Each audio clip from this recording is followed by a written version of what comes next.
Vamos passar a mensagem.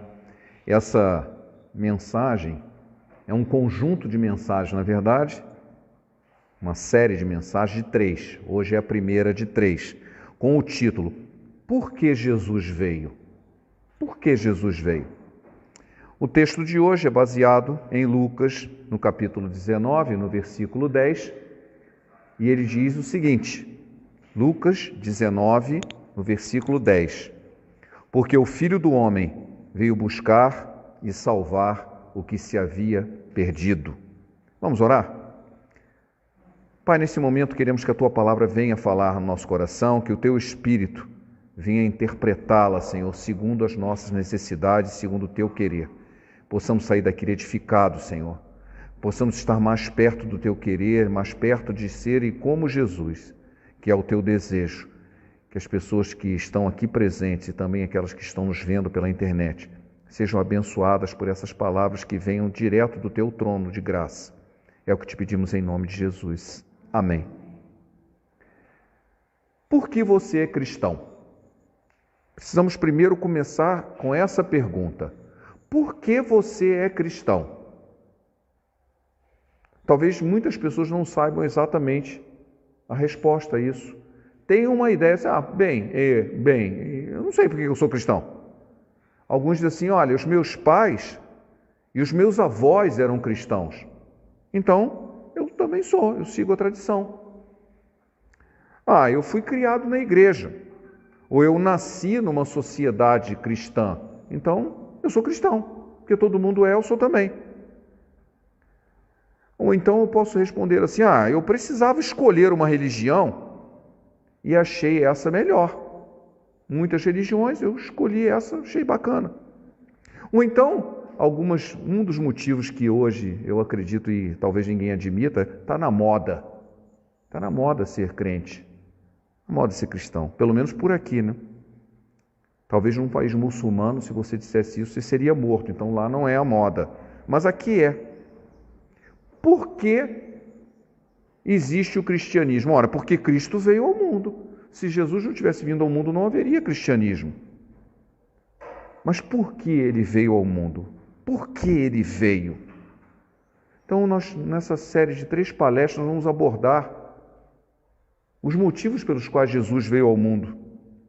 E o primeiro deles foi o que foi lido agora, em Lucas 19, 10.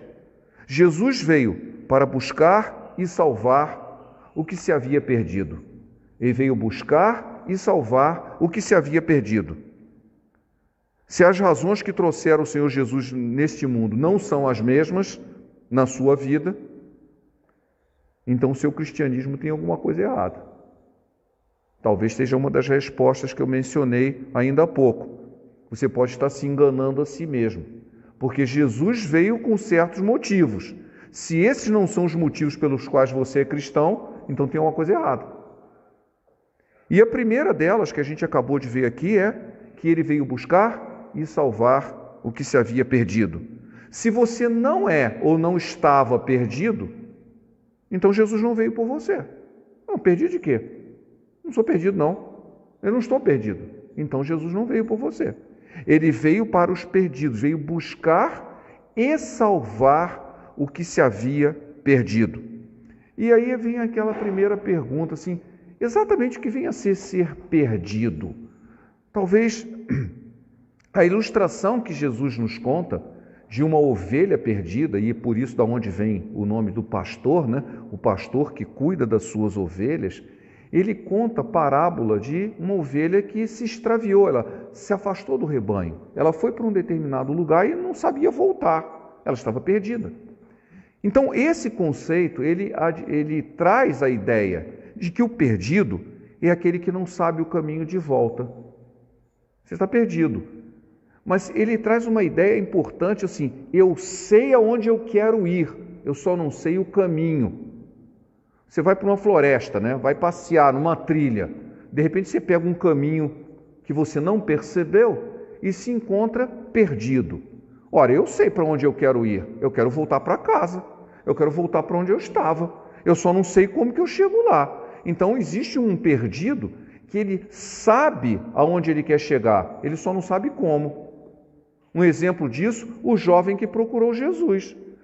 Mestre, o que eu devo fazer para herdar a vida eterna? Ele sabia para onde ele queria ir, ele não sabia como. Ele recebeu a resposta certa de Jesus, mas ele não quis. Continuou perdido. Ele sabia que estava perdido, sabia onde ele queria chegar, não sabia como, recebeu a resposta certa e continuou perdido.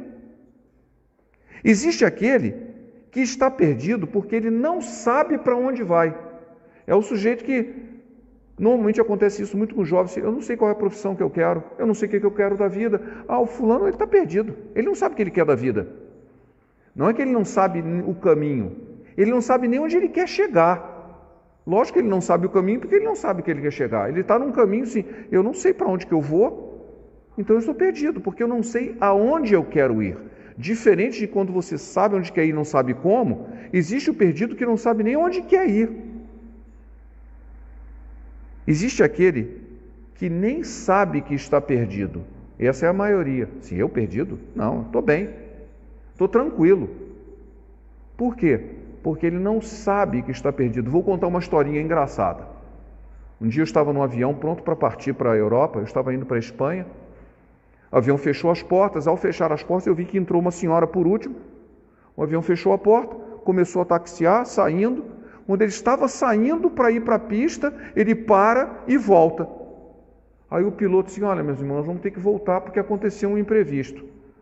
Uma pessoa que estava chegando do Nordeste, passou e entrou no avião. E estava indo para a Europa, sem saber que estava indo para a Europa.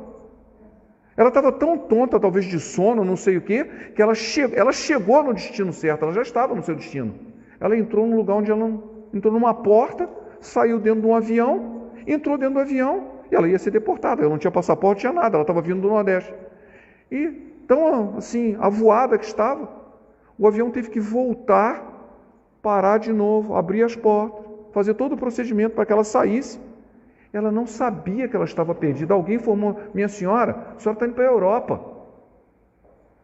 Ela achava que estava chegando em casa.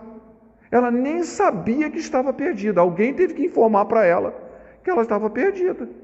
Ia para um lugar onde ela nem sabia para onde. Estava perdida, mas não sabia. E você pode estar perdido quando você está condenado. Você fez alguma coisa errada e você é condenado por aquilo que fez. Aí assim, eu estou perdido. Me dei mal. Está perdido. Você se perdeu. Porque você cometeu pecados que trouxeram consequências e você foi condenado por eles. Todas essas características precisam de libertação. Você precisa encontrar o caminho, se você não sabe. Você precisa saber para onde ir. Você precisa saber que está perdido. Não adianta dizer assim, eu não sei que eu estou perdido, não. Não, está tudo bem. Eu recebi um post recentemente pelo WhatsApp, de um videozinho de uma senhora, uma irmãzinha nossa, com um sotaque bem nordestino, e ela estava dizendo que ela viu um programa de televisão em que o sujeito disse, eu faço o que eu quiser, eu visto o que eu quiser, eu vivo a vida do jeito que eu quiser. E ela disse que eu gostaria de ir naquele programa e disse assim, realmente você pode se vestir do jeito que você quiser, você pode viver a vida do jeito que quiser, você pode ser o que você quiser, você só não pode entrar no céu. No céu você não entra do jeito que você quiser. Está faltando isso. A pessoa acha assim, não, está tudo bem. Tem uma coisa que você não pode entrar no céu. No céu você não entra do jeito que você quiser. Algumas pessoas dizem, mas eu não estou perdido, eu faço o que eu quero, eu não preciso ser salvo. Salvo de quê? Acabamos de ver que Jesus veio para buscar e salvar o que se havia perdido. O indivíduo que não se acha perdido, ele não acha que precisa ser salvo. Salvo de quê? Se eu nem perdido estou, vou ser salvo de quê? Salvo dos nossos pecados. Porque são eles que nos levam à perdição. Nós estamos perdidos porque nós estamos cada vez mais nos afastando de Deus por causa do nosso pecado. Os vossos pecados fazem separação entre vós e o vosso Deus, diz a palavra. Então os nossos pecados nos afastam de Deus. E por isso nós estamos nos afastando e por isso nós precisamos de salvação. Aqueles que acham que não precisam, Jesus disse o seguinte em João 8,34.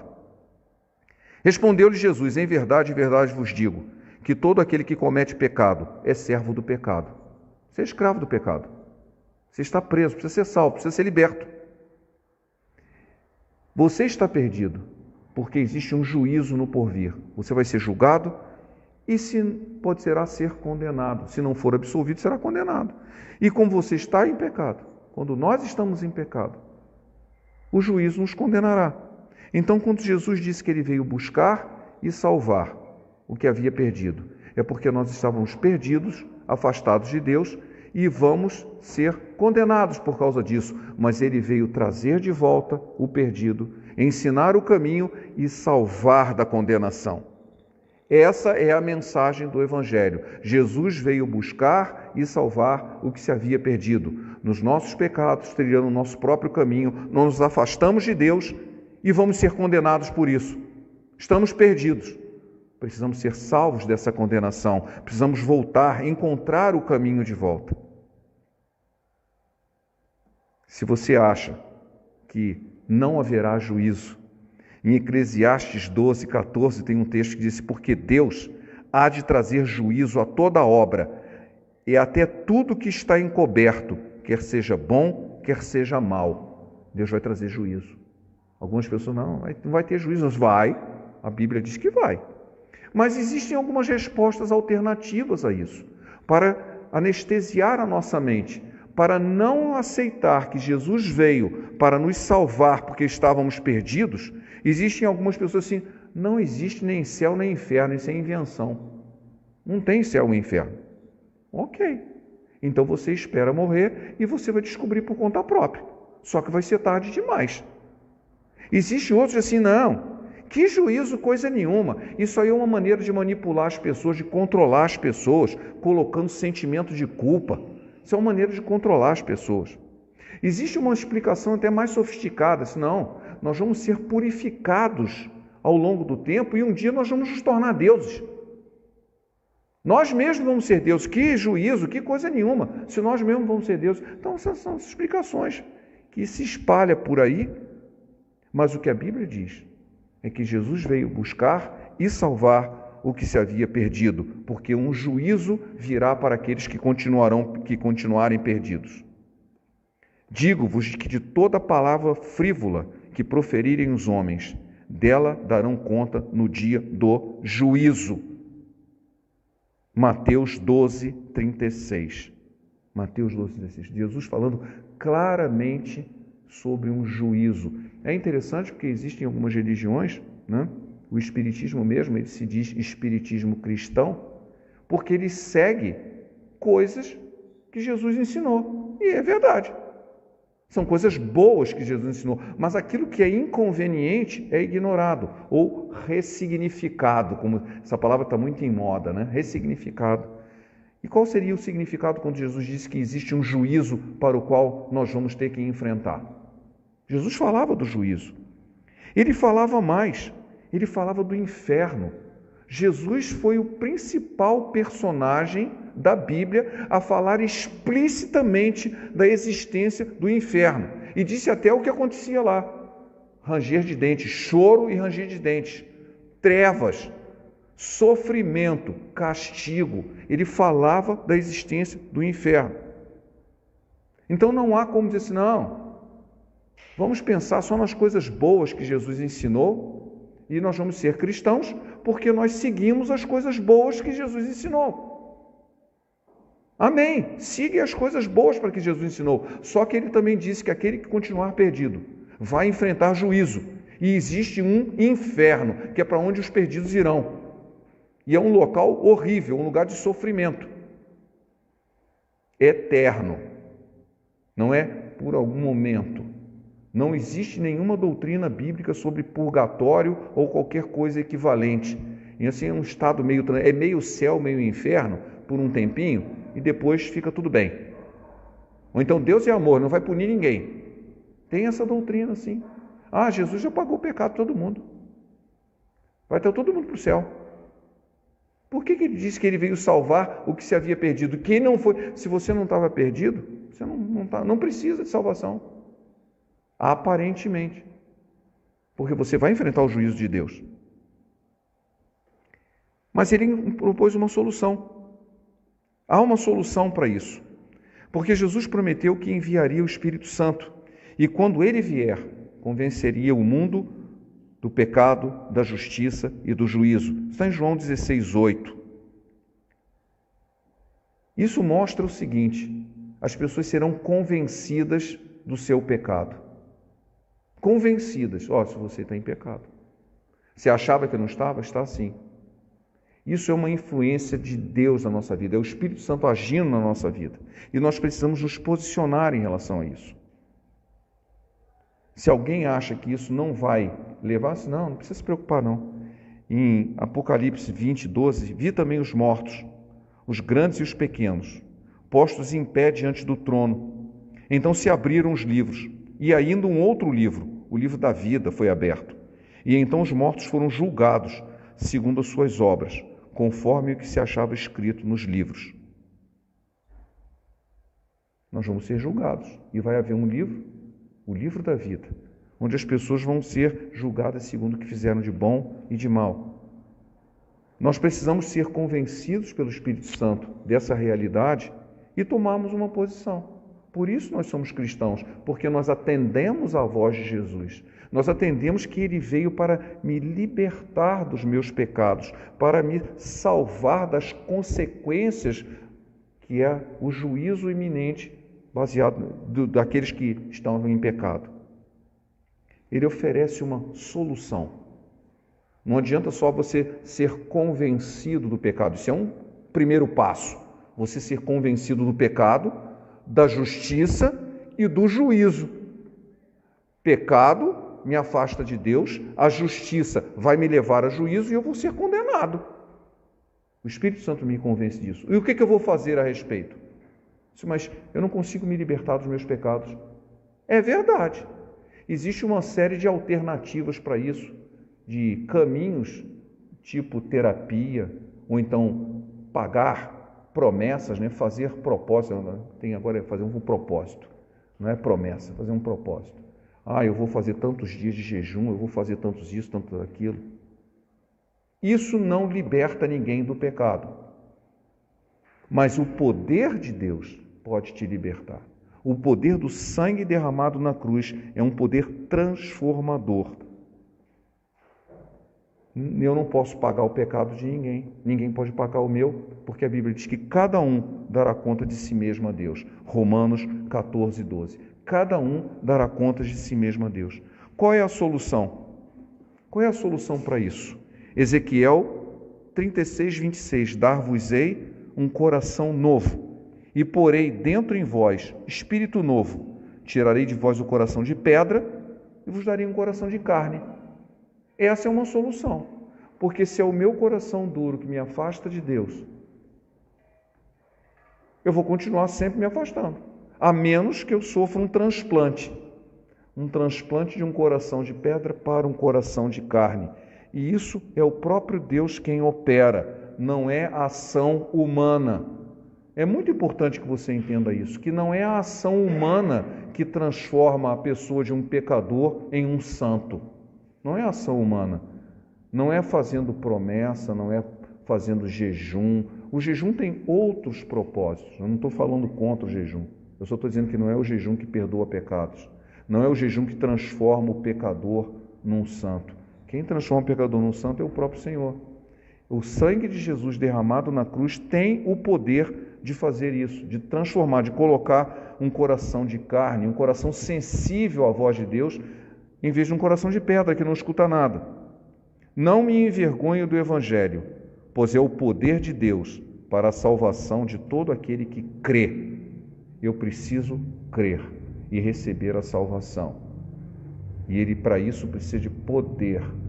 O Evangelho é o poder de Deus para a salvação de todo aquele que crê. Poder de dar salvação, poder de transformar a vida do pecador em um santo. Visto como pelo seu divino poder nos têm sido doadas todas as coisas que conduzem à vida e à piedade, pelo conhecimento completo daquele que nos amou, para a sua própria glória e virtude, pelas quais nos têm sido doadas as suas preciosas e muito grandes promessas, para que por elas vos torneis coparticipantes da natureza divina, livrando-nos da corrupção das paixões que há no mundo. 2 Pedro 1:3.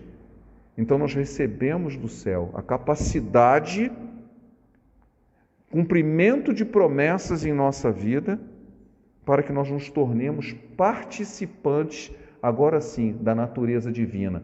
Eu não sei se os irmãos já perceberam, ou quem conhece a palavra de Deus no início, que nós fomos feitos à imagem e à semelhança de Deus. Por que aparece aqui se tornar coparticipante da natureza divina? A natureza divina já vinha conosco, já desde o princípio, mas ela foi manchada, ela foi destruída pelo pecado. Nós nos afastamos de Deus pela nossa natureza pecaminosa que prevalece. A natureza pecaminosa prevalece. Então, ao ser transformado pelo sangue de Jesus, nós tornamos coparticipantes da natureza divina. A gente volta àquele princípio anterior, ao propósito de Deus anterior, de ter uma participação da natureza divina, comunhão com Deus. Participação da natureza divina é comunhão direta com Deus, ouvir a voz de Deus, se alegrar em ouvir a voz de Deus, ter alegria em fazer a vontade de Deus, cumprir os seus propósitos. E isso só acontece porque Jesus veio. Ele veio para buscar e salvar o que se havia perdido. Não é apenas filosófico. Ah, que legal, eu conheço a história de Jesus. E legal, ele ensinou uma opção de coisa bacana. E que legal. Isso não é suficiente, um evangelho meramente intelectual. Nós entendemos que o sangue derramado na cruz tem poder de transformar o pecador num santo, transformando a nossa natureza carnal em natureza divina. É o texto que está escrito aqui.